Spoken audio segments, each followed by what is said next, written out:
워킹맘과 힐링. 워킹맘이란 직장을 다니며 가정에서는 엄마의 역할을 해야 하는 여성을 말한다. 워킹우먼이란 말 속에 워킹맘도 포함은 되지만 엄밀하게 워킹맘이란 표현 속에는 직장 노동은 기본으로 하고 거기에 가사노동이 중과됨을 포함한다. 따라서 요즘과 같은 어려운 경제 상황에서는 워킹맘들의 마음고생이 더욱 증가될 수밖에 없고, 이런 스트레스의 증가는 우울증으로 이어지거나 신경질, 충동구매 등의 이상 반응으로 나타나기도 한다. 또한 이런 반응은 다시 아이들에게 반영되어 아이들의 정서와 정신 발달에 영향을 미치게 된다. 워킹맘들의 아이들에 대한 반응은 크게 나누어 두 가지 형태로 나타날 수 있다. 본인의 몸과 마음이 너무 지쳐서 녹초가 된 경우에는 아이들을 돌볼 수 있는 여지와 여력이 없다. 따라서 아이들과 같이 할 수 있는 절대 시간이 부족하거나 잠깐을 같이 하더라도 짜증과 같은 부정적인 반응이 앞서는 경우가 많다. 반면 아이들을 부모님 집에서 의탁하거나 하여 주말에만 만나는 형태에는 아이들과 같이 해주지 못한 미안한 마음이 있어서 과잉 친절과 보호의 형태를 나타낸다. 즉 모든 일에 오케이 하는 예스맘으로 되거나 모든 일에 간섭하는 헬리콥터맘이 될 가능성이 있으며 아이에게 좋은 엄마의 모습은 아니다. 이렇듯이 워킹맘이란 말 속에는 육아의 어려움과 가사노동의 고생과 부부간의 문제, 혹은 고부지간 등 가족 간의 문제 등을 모두 포함하고 있다. 따라서 워킹맘에게는 스트레스를 조절할 적당한 힐링의 시간이 절대적으로 필요하다. 워킹맘이란 단어에는 반드시 힐링이란 단어가 따라다녀야 한다. 상담 심리에서 당신 인생에게 가장 중요한 제1번이 무엇입니까? 라는 질문이 있다.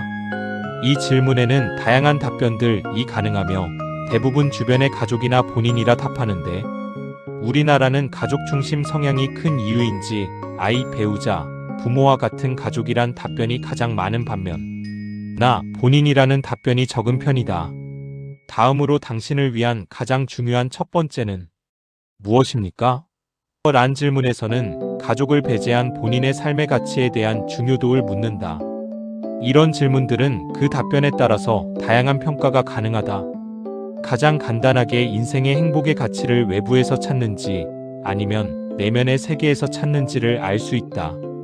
더불어 아이나 배우자 등과 같이 외부에서 찾는다면 그 의존도의 정도에 따라서 외부적 요인에 본인이 흔들릴 가능성을 가름할 수 있다. 반면 본인에게서 찾는다면 이기심과 같은 사회성의 정도를 가름해 볼 수 있다. 이렇듯 질문자의 의도와 목적은 다양할 수 있지만 필자는 정신과 몸의 건강이란 답변을 듣고자 한다. 워킹맘을 포함한 모든 일하는 사람들은 건강한 정신과 몸이 절대적인 필수 요건이다. 건강한 정신은 건강한 몸이 있을 때 가능하고 건강한 몸은 건강한 정신을 지닐 때 유지가 가능하다. 따라서 건강한 몸을 위해서는 적당한 육체 운동이 필요하다는 것은 모두가 잘 알고 있고 실천하려고 노력한다. 반면 건강한 정신이나 마음을 위해서 무엇이 필요한가? 라는 질문에 선뜻 답할 수 있는 사람은 그리 많지 않다. 아니 정신 건강을 위하여서도 무엇을 해주어야 한다는 것을 모른 경우가 많다. 정신 건강을 위하여 우선 첫 번째가 30분간의 본인만을 위한 휴식의 시간이 절대 필요하다. 아이, 남편, 반려동물 등을 배제한 오로지 본인만을 위한 시간으로 30분이 필요하다. 마치 육체 운동이 30분 이상 필요하듯이 말이다. 그 후에 아이나 배우자, 반려동물 등과 교감을 이루는 30분의 놀이가 도움이 된다. 그런데 이런 1시간의 시간을 내기에 부족하도록 바쁘다면 결코 행복할 수 없기에 이를 줄여야 한다. 정신 건강을 위한 최소한의 시간을 배분해야만 유지가 가능하다. 최고의 힐링은 적절히 놓는 것과 무조건 쉬는 용기에서 시작된다.